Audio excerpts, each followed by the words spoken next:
Hello. അപ്പോൾ പുതിയ വീടിൻ്റെ തേപ്പ് തുടങ്ങിയിട്ടുണ്ട് കേട്ടോ. അപ്പോൾ ഒരു റൂമൊക്കെ തേച്ചിട്ടുള്ളൂ. അപ്പോൾ തുടങ്ങിയിട്ടേ ഉള്ളൂ, 2 ദിവസത്തോളം ആവണേ ഉള്ളൂ. അപ്പോൾ 2 റൂമിൽ ബാത്റൂമും ഈ റൂമും മാത്രം തേച്ചിട്ടേ ഉള്ളൂ. അങ്ങനെ ഞങ്ങളങ്ങനെ അവിടെ വന്നതായിരുന്നു നനയ്ക്കാൻ. അപ്പം നനയ്ക്കാൻ വന്ന സമയത്താണ് നമ്മൾ പഴയ വീടിൻ്റെ ഒരു ഭാഗം അവിടെ നിർത്തിയിട്ടുണ്ട്, പൊളിച്ചിട്ടില്ല കേട്ടോ.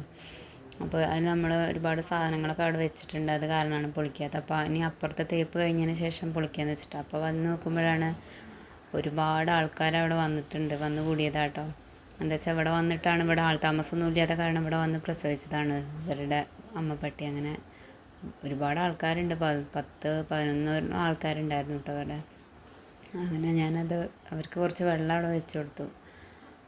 അപ്പോൾ അവരമ്മ അവിടെ നിന്ന് നോക്കി നിൽക്കണമുണ്ട്. അപ്പോൾ അമ്മേനെ കണ്ടിട്ടാണ് തോന്നുന്നു ഓരോരുത്തരും അങ്ങനെ പോയി നോക്കണമുണ്ട് കേട്ടോ. ചെറിയ ആൾക്കാരാണെങ്കിലും ഭയങ്കര സൗണ്ടൊക്കെ ഉണ്ടാക്കുന്നുണ്ട് വരെ. അങ്ങനെ ഞാനതൊന്ന് വീഡിയോ എടുത്തതാണ്. ഞാൻ ഇഷ്ടപ്പെട്ടെങ്കിൽ ലൈക്ക് ചെയ്യുക, കമൻറ്റ് ചെയ്യുക, സബ്സ്ക്രൈബ് ചെയ്യുക കേട്ടോ.